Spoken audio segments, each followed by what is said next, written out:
ایک سبق آموز کہانی۔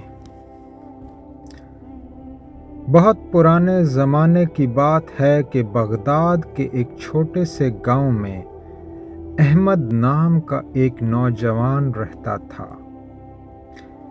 احمد بہت محنتی تھا، لیکن وہ اپنی غربت سے بہت پریشان رہتا تھا۔ وہ اکثر سوچتا کہ کاش اسے کوئی ایسا خزانہ مل جائے کہ وہ راتوں رات امیر ہو جائے اور اسے کبھی مشقت نہ کرنی پڑے۔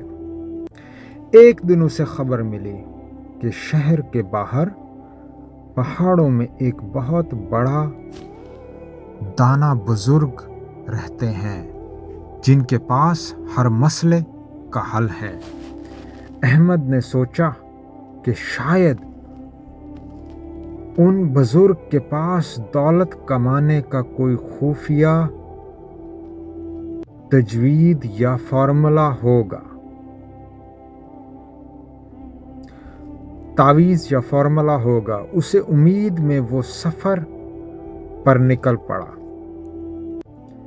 کئی دنوں کی مسافت کے بعد احمد پہاڑ کی چوٹی پر پہنچا، جہاں وہ بزرگ اپنی کٹیا میں بیٹھے مراقبہ کر رہے تھے۔ احمد نے بڑے ادب سے سلام کیا اور اپنی پریشانی بیان کی۔ اے بزرگ، میں محنت تو کرتا ہوں لیکن خوشحال نہیں ہو پاتا۔ مجھے کوئی ایسا راستہ بتائیں کہ میں فوراً امیر ہو جاؤں۔ بزرگ مسکرائے اور احمد کے ہاتھ میں ایک چمکدار انوکھا پتھر تھماتے ہوئے کہا، بیٹا، یہ کوئی عام پتھر نہیں ہے۔ تم اسے لے کر شہر کے سب سے بڑے بازار جاؤ، وہاں اس کی قیمت لگوانا، لیکن یاد رکھنا، چاہے کوئی کتنی ہی بڑی رقم کیوں نہ دے، تم نے اسے بیچنا نہیں ہے۔ بس قیمت معلوم کر کے میرے پاس واپس آ جانا۔ احمد حیران ہوا، لیکن حکم کی تعمیل کے وہ شہر کے بازار میں پہنچا۔ سب سے پہلے اس کی نظر ایک سبزی بیچنے والی بوڑھی عورت پر پڑی۔ احمد نے اسے وہ چمکدار پتھر دکھایا اور پوچھا، مائی، تم اس کے بدلے کیا دے سکتی ہو؟ بوڑھی عورت نے پتھر کو الٹ پلٹ کر دیکھا اور بولی، بیٹا، یہ پتھر خوبصورت ہے، میرے بچے اس سے کھیلیں گے، میں تمہیں اس کے بدلے 2 کلو آلو دے سکتی ہوں۔ احمد مسکرایا اور آگے بڑھ گیا۔ تھوڑا آگے جا کر اسے ایک کپڑے کا تاجر ملا۔ احمد نے اسے پتھر دکھایا۔ تاجر نے پتھر کی چمک دیکھی تو بولا، یہ پتھر میری دکان کی سجاوٹ کے لیے اچھا رہے گا، میں تمہیں اس کے بدلے 5 اشرفیاں سونے کے سکے دے سکتا ہوں۔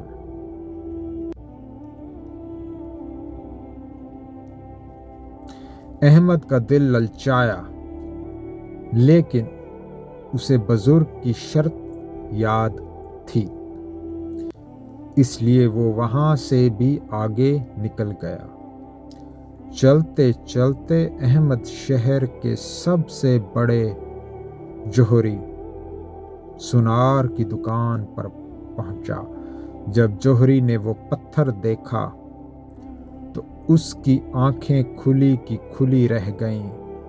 اس نے فوراً میگنیفائنگ گلاس نکالا اور پتھر کا باریکی سے معائنہ کیا۔ جوہری کانپتی ہوئی آواز میں بولا، نوجوان، یہ تم کہاں سے لائے ہو؟ یہ تو ایک نایاب ہیرا ہے جس کی قیمت کا اندازہ لگانا مشکل ہے۔ اگر میں اپنی پوری دکان اور ساری جائیداد بھی بیچ دوں تب بھی اس ہیرے کی قیمت ادا نہیں کر سکتا۔ یہ بے قیمتی ہیرا ہے۔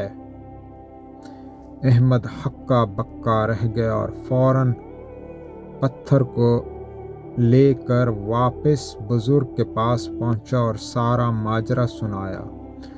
اس نے بتایا کہ کیسے سبزی والی نے اسے 2 کلو آلو برابر سمجھا، کپڑے والے نے 5 سکے برابر سمجھا اور جوہری نے اسے انمول کہا۔